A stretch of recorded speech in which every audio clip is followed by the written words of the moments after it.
सभी बच्चों को बहुत बहुत शुभकामनाएं। आज पूरा देश संविधान दिवस के रूप में मना रहा है। तो आज हमारा विद्यालय राजकीय उच्च विद्यालय शेखुपुरिया के सभी बच्चे और सभी अध्यापक की ओर से सभी को संविधान दिवस की बहुत बहुत बधाई। जैसे कि आपको पता है कि हमारा संविधान बहुत लंबे समय के पश्चात 2 वर्ष 18 महीने और 11 दिन के अंतराल में हमारा संविधान बनकर तैयार हुआ था। और इस संविधान को बनाने में बहुत ही ज़्यादा मेहनत की गई। संविधान एक ऐसा शब्द जिसके दायरे में सारा का सारा सिस्टम चलता है, नियमों के आधार पर कार्य करना। तो हमने 1947 में स्वतंत्रता प्राप्त करी, लेकिन स्वतंत्रता प्राप्ति ही मेन मकसद नहीं था कि हम अपने देश को किस ढंग से चलाएं। इसके लिए एक रूपरेखा तैयार करनी थी और इस रूपरेखा को तैयार करने में बहुत लंबा समय लगा, 2 वर्ष 18 महीने और 11 दिन। तो इस में संविधान को तैयार करने की जो ड्राफ्टिंग कमेटी के अध्यक्ष थे डॉक्टर बाबा साहेब भीमराव जी अंबेडकर, उनके प्रयासों से और उनकी पूरी टीम के प्रयासों से 26 जनवरी 1949 को हमारा संविधान बनकर तैयार हुआ। लेकिन इसे लागू करने का श्रेय 26 जनवरी को जाता है, लेकिन 26 नवंबर का दिन अगर बहुत अधिक महत्वपूर्ण है, क्योंकि इस दिन हमारा संविधान बनकर तैयार हो गया था। तो इसके लिए हमारे संविधान में 395 अनुच्छेद हैं, जिसके आधार पर पूरा संविधान कार्य कर रहा है। और इसमें मुख्य रूप से 2 चीज़ें हैं। एक है हमारी प्रस्तावना। ये हमारी प्रस्तावना जो है, ये हमारी संविधान की को तय करने वाली रूपरेखा है, जिसे हम अपने पृष्ठभूमि बोलते हैं। प्रस्तावना में जो बातें कही गई, पूरा संविधान इसी एक प्रस्तावना में ही निहित है, जिसको मैं आज आपके समक्ष पढ़ना चाहूँगा। संविधान का जो सबसे पहला पृष्ठ है, संविधान उद्देशिका, जिसे हम प्रस्तावना बोलते हैं, इसमें पहला शब्द है हम भारत के लोग। या हम कहा है, हम में हम सभी आ गए, चाहे वो अमीर हो, चाहे गरीब हो, चाहे वो किसी भी रंग का हो, किसी भी भाषा को बोलता हो, किसी भी धर्म को अपनाता हो, हम सभी एक हैं। तो पहला शब्द है हम।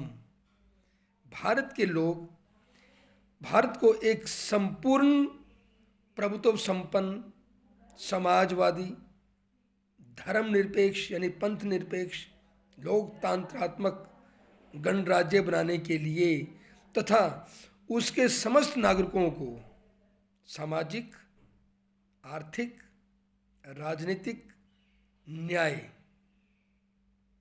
विचार अभिव्यक्ति, विश्वास, धर्म और उपासना की स्वतंत्रता, प्रतिष्ठा और अवसर की समानता प्राप्त कराने के लिए तथा हम सब में व्यक्ति की गरिमा और राष्ट्र की एकता और अखंडता सुनिश्चित करने वाली बंधुत्व बढ़ाने के लिए दृढ़ संकल्प होकर अपनी इस संविधान सभा में आज तारीख 26 नवंबर 1949 मिति मार्ग शीर्ष शुक्ला सप्तमी संवत 2006 विक्रमणी को एदत द्वारा इस संविधान को अंगीकृत, अधिनियमित और आत्मसमर्पित करते हैं। तो ये हमारी प्रस्तावना है, जिसमें हम सभी लोगों को एक ऐसा श्रेष्ठ भारत बनाने के लिए संकल्प हैं जिसमें कोई भेदभाव ना हो। अब इसके पश्चात है, हमारे संविधान में बहुत से ऐसी बातें हैं जिनके बारे में पता होना चाहिए, जिसमें सबसे महत्वपूर्ण है हमारे अधिकार। तो हमारे अधिकारों को बहुत ही सुनिश्चित ढंग से 6 भागों में बांटा गया है। हमारे फंडामेंटल राइट्स हैं, जो कि अनुच्छेद 12 से 35 तक निहित है, लेकिन उसमें हमारे 6 जो मुख्य मौलिक अधिकार हैं, उसमें सबसे पहला आता है समानता का अधिकार, जो अनुच्छेद 14 से 18 के बीच में हमें समानता के अधिकारों के बारे में बताता है। दूसरा अधिकार है स्वतंत्रता का अधिकार, जो 19 से 22 आर्टिकल, यानी हमारे जो है आर्टिकल नंबर 19 से 22 के, अनुच्छेद 19 से 22 के बीच में जो अधिकार दिए गए हैं वो स्वतंत्रता का अधिकार है। फिर है शोषण के विरुद्ध अधिकार, जो 23 और 24 अनुच्छेद हम बताता है। धार्मिक स्वतंत्रता का अधिकार आर्टिकल नंबर 25 से 28।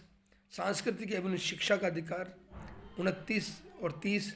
और संवैधानिक उपचारों का अधिकार, जो पूरे अधिकारों की सबसे महत्वपूर्ण अधिकार है, संवैधानिक उपचारों का अधिकार आर्टिकल नंबर 32।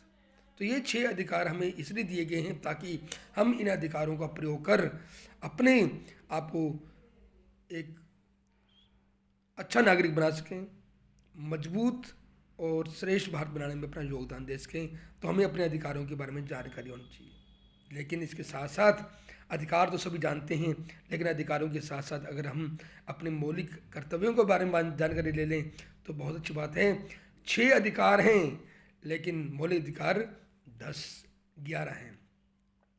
तो ज़्यादा कर्तव्य हैं तो हमें अपने कर्तव्यों का ज़्यादा ध्यान देना होगा।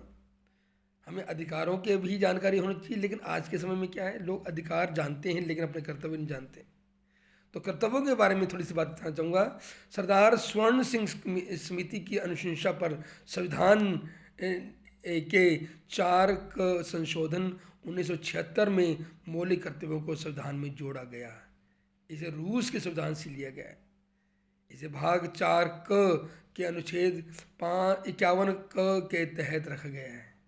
तो मौलिक अधिकारों की संख्या 11 है और हमें अपने अधिकारों के बारे में जानकारी तो प्राप्त कर ली, लेकिन कर्तव्य पता होना चाहिए कि हमें किन किन कर्तव्यों का पालन करना होगा, तभी हम अपने आज का दिवस सही मना पाएंगे। तो पहला कर्तव्य है, प्रत्येक नागरिक का कर्तव्य होगा कि वह संविधान का पालन करे, मीन्स नियमों का पालन करे। जो संविधान में नियम तय कर दिए गए हैं उसका पालन करना हमारा कर्तव्य है और उनके आदर्शों, संस्थाओं, राष्ट्रीय ध्वज और राष्ट्रीय गान का आदर करें। अगर हम अपनी इन बातों पर विशेष ध्यान नहीं देंगे तो आज संविधान दिवस मनाने का कोई फ़ायदा नहीं। हमें आदर्शों, संस्थाओं, जितनी भी संस्थाएं हैं हमारे देश की, उनका आदर सम्मान करें। राष्ट्रीय ध्वज, जो तिरंगा हमारा देश की आन बान शान है, जिसके ऊपर हमें मर मिटना चाहिए, और हमें राष्ट्रीय गान का आदर करना चाहिए। दूसरा, स्वतंत्रता के लिए जितनी भी, देखो हमें फ्रीडम ऐसी नहीं मिली, जो हमें स्वतंत्रता के लिए राष्ट्रीय आंदोलनों के प्रति प्रेरित करने वाले उच्च आदर्शों को हृदय में संजोए रखें और उनका पालन करें। तीसरा, भारत की प्रभुत्ता, एकता, अखंडता की रक्षा करें और उसमें अक्षुण्ण रखें। ये पॉइंट बहुत इंपॉर्टेंट है। प्रभुता, हमें अपने देश के साथ कभी गद्दारी नहीं करनी चाहिए, और जो देश हमारा एक है उस एकता को बनाए रखने के लिए और अखंडता की रक्षा करने के लिए हमें अपने आप को प्रतिबद्ध करना चाहिए। चौथा है, देश की रक्षा करें, देश को तोड़ने का काम मत करें, रक्षा करें, क्योंकि देश जिसने हमें इतना सब कुछ दिया, उस देश के प्रति हमारा आदर विशेष होना चाहिए। भारत के सभी लोगों में समरसता और समान भ्रातृभाव की भावना का निर्माण करें। नंबर 6, हमारी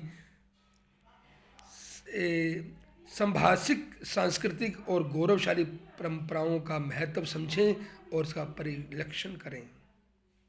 7वां, प्राकृतिक पर्यावरण की रक्षा करें और उसका संवर्धन करें। पर्यावरण को बचाना है, पर्यावरण को नष्ट नहीं करना, क्योंकि पर्यावरण होगा तो आज हम रहेंगे।